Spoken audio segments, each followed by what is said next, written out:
going on, everybody? My Talk Films Project Integra. Today we got the car weighed, and right now we are sitting at about 2,520 pounds, and that's with just me in the car with a quarter tank of gas, one seat, no carpet, everything else is in the car. I feel like we have a lot more to do, but at the same time I didn't realize that the car was that light. Right now, as of right now, the car itself with a quarter tank of gas weighs 2,350 pounds. That's really light. The car in stock form, I believe, was about 2,600 pounds, 2,700 pounds. I think it was like 2,685 was the exact number. And I'm not sure if that's with gas or without gas, but somehow I managed to shave off all of that weight, and I don't think I really shaved off 300 pounds. I don't see where I did it at. I figured I'd spend this time and tell you guys kind of like about the whole build. This is, I already did the introduction to the video of the Integra Time Attack build series. Now we're gonna hop in the car and we're gonna talk about what exactly we're trying to achieve here and what our ideal weight is gonna be. So the Time Attack build series is gonna be from almost competitive form to winning Time Attack events.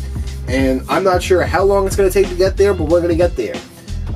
This is my first time, doing anything like this. I didn't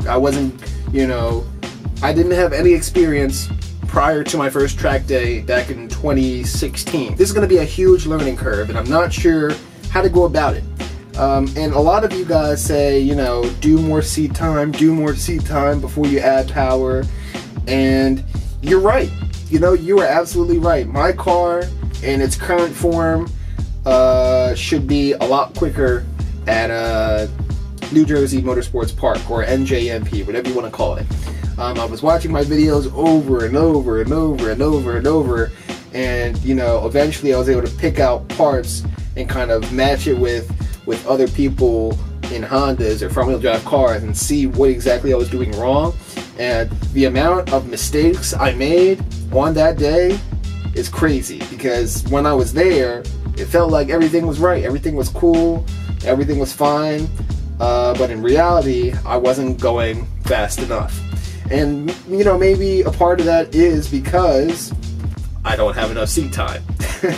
So, you guys are right. I feel like where the power is right now with the transmission, everything's fine. I don't need to touch it, but when it comes time to actually compete, I do feel like I'm probably going to need a little bit more power, because as you guys know already, if some of you guys follow people in Global Time Attack, everybody's boosted.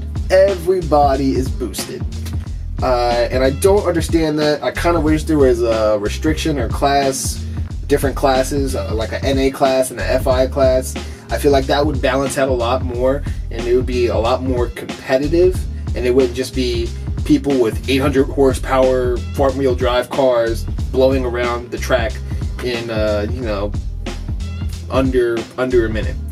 But then again, some people say that NA is just as good as FI, but at the same time, I feel like forced induction just has a lot more potential. And I mean, it's 2018, it's the future. We can do just about anything with boosted cars, and I really didn't want to stoop to that level of the whole boost thing, but I feel like it's inevitable, So I feel like eventually it's going to happen, because I'm definitely not going K-Series anytime soon.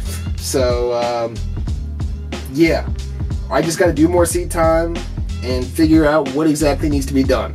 Now, definitely I need to upgrade my my brake lines. I was experiencing a lot of brake fade on some of my track days, especially on the straight. My brake pads could use a slight upgrade. I don't need to sit there and get, race pads, but something that just bites a little bit better, because the brake pads I have right now aren't the greatest. My steering wheel, which is right over there, doesn't really need to be swapped out, but it kind of is an eyesore having no airbag now. So we should probably get, a quick release or something like that. And it'll be easier to get in and out of the car, so I figured, why not, But that's pretty much all I can think of right now, what I need. I might get upper control arms or camber kits for the front and rear to kind of figure out what camber works for me. Now right now I'm at like negative 1.5 in the front and like negative 0.5 in the rear, which is about standard. I really don't actually need to change that, to be honest. So yeah, you know, I might just keep it stock because there's really nothing wrong with that. But definitely I need to upgrade my motor mounts. I still have never done my rear motor mount, and I just hear the engine knocking all the time whenever I'm doing pulls on the back roads. I just hear the engine knock, like, and I'm like, yep, that's the rear motor mount, you know. So I definitely got to get that done, and just a lot more stuff done. So that's where I'm going to cut the video for today. Let me know what you guys think. Let me know if you have any suggestions as far as the build overall. This is more like a planning stage right now than, you know, making, you know, decisions, because I really don't know what I should work on first. It's the winter time and stuff's got to get done now. This is the time where you sit down, work on your car. I'm in the garage now, so I can work on my car anytime, during the day, during the night. Just keep the door open and the heat will come right in. So this is the time to get the car done and worked on. Hopefully I can get this car in a position where it can be really competitive and I can get my seat time going. So yeah, I will see you guys in the next one.